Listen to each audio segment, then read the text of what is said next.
বীরভূমের নানুরে রাজনৈতিক তরজা ঘিরে নতুন করে বিতর্ক সৃষ্টি হয়েছে। বিজেপির এক মণ্ডল সভাপতির বাড়িতে সাদা থান, ধূপবাতি, রজনীগন্ধার মালা ও মিষ্টি পাঠানোকে কেন্দ্র করে শুরু হয় জল্পনা।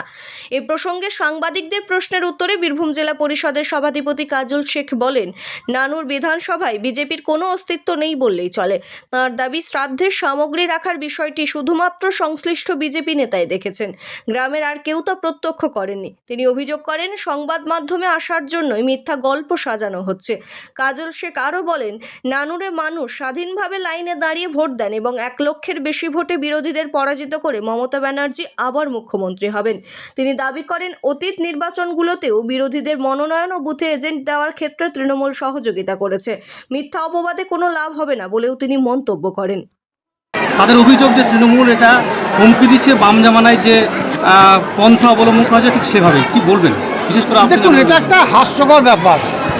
নানুর বিধানসভার বুকে বিজেপির কোনো অস্তিত্ব আছে বলে আমি মনে করি না। আর আপনি যার বাড়িতে সাদা থান বা আরও অনেক কিছু ধূপকাঠি থেকে শুরু করে দেখতে পেলাম যে কোনো মানুষ যখন মারা যায় তার বাড়িতে সেগুলো দেওয়া হয়, তো তিনি নিজেই দেখছেন, গ্রামের মানুষ দেখলো না, পাড়ার মানুষ দেখলো না। তিনি নাকি মণ্ডল সভাপতি, ওই এরিয়ার নয়, ওই গ্রামের মানুষই তাকে চেনে না। সভাপতি তিনি টিআরপি বাড়ানোর চেষ্টা করছেন, সংবাদ মাধ্যমের সামনে এসে তিনি নিজেকে পরিচিতি বাড়াতে চাইছেন। লাভ হবে না। 365 দিন আমরা মানুষের পাশে থাকি, মানুষের হয়ে কাজ করি। আমি জোর গলায় বলছি, নানুর বিধানসভা মানুষ লাইনে দাঁড়িয়ে ভোট দেবে, নিজের ভোট নিজে দেবে। মমতা বন্দ্যোপাধ্যায়, অভিষেক বন্দ্যোপাধ্যায় যাকে নমিনেশন দেবে 1 লক্ষেরও বেশি ভোটের ব্যবধানে বিরুদ্ধে পিছিয়ে রাখবো। আপনারা দেখেছেন 23 নির্বাচনে বিজেপির অনেক ক্যান্ডিডেট, সিপিআইএমের অনেক ক্যান্ডিডেট, কংগ্রেসে অনেক ক্যান্ডিডেট নমিনেশন ফাইল করতে যাচ্ছিল না ভয়ে বিডিও অফিস। তাদেরকে আমরা সঙ্গে করে নিয়ে গিয়েছিলাম নমিনেশন ফাইল করানোর জন্য। আপনারা দেখেছেন 24 নির্বাচনে অন্যান্য দলের যারা বুথের দায়িত্বে ছিল তারা বুথ এজেন্ট হিসাবে বসতে চাইছিল না, তাদেরকে আমরা সঙ্গে করে নিয়ে গেছি। তাই বলবো, এই ধরনের ঢপবাজি দিয়ে টিআরপি বাড়িয়ে লাভ হবে না। আমরা জানি আপনাদের বুথ লেভেলের কোনো কর্মী নেই। যদি 26 নির্বাচনে আপনাদের প্রয়োজন পড়ে বুথ লেভেলের কর্মী আমাদেরকে বলবেন, আমি দায়িত্ব নিয়ে বলছি, আমরা আপনাদের কর্মী দেবো বুথ এজেন্ট হিসাবে বসার জন্য। আপনাদের একটাই নীতি, ধর্ম নিয়ে রাজনীতি, মানুষের মধ্যে ভেদাভেদ করা রাজনীতি।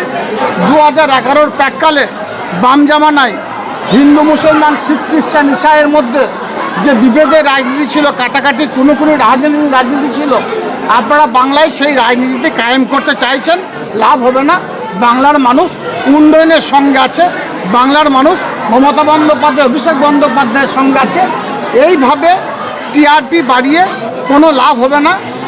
বাংলার মানুষ মমতা বন্দ্যোপাধ্যায়, অভিষেক বন্দ্যোপাধ্যায় যাকে নমিনেশন দেবে 2 হাত ভরে তাকেই আশীর্বাদ করবে। বিজেপির কটাক্ষ যে ভোটের আগে যুবকদের যুবসাথী দিয়ে ভোট কেনার একটা প্রচেষ্টা। দেখুন, এ বিষয়ে একটাই কথা বলবো, মমতা বন্দ্যোপাধ্যায় শুধু একটা প্রকল্প বাস্তবায়িত করছেন এটা তো নয়।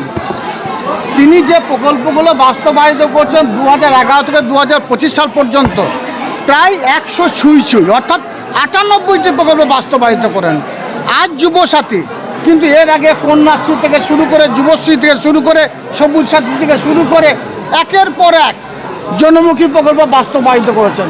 স্বভাবতই বিজেপি বিভিন্ন ধরনের কারচুপি, বিভিন্ন ধরনের বাহতাবাজি, ধোঁকাবাজি, অন্য রাজ্য থেকে নেতাদের নিয়ে এসে ভোট লুট করার চেষ্টা করবে, ধর্ম নিয়ে রাজনীতি করবে, মানুষের মধ্যে বিভেদ সৃষ্টি করার চেষ্টা করবে, কিন্তু কোনো লাভ হবে না। 21 নির্বাচনে বলেছিল ডবল ইঞ্জিনের সরকার হবে, বাংলায় আমরা ডবল সেঞ্চুরি হাঁকাবো, 100-র নিচে রয়ে গেছে। তারপর তারা 24 নির্বাচনে বলেছিল 42-এ 42, তাদের 1.5 ডজন ছিল, 1 ডজনও নামিয়ে দিয়েছে বাংলার মানুষ। 26 নির্বাচন আসছে, অপেক্ষা করুন, দেখতে পাবেন 74টি যেটা ছিল সেটা 50-এর নিচে নেমে আসবে এবং তৃণমূল কংগ্রেস 250-এরও বেশি আসন নিয়ে চতুর্থবারের জন্য বাংলার মসনদে মমতা বন্দ্যোপাধ্যায়কেই বসাবে।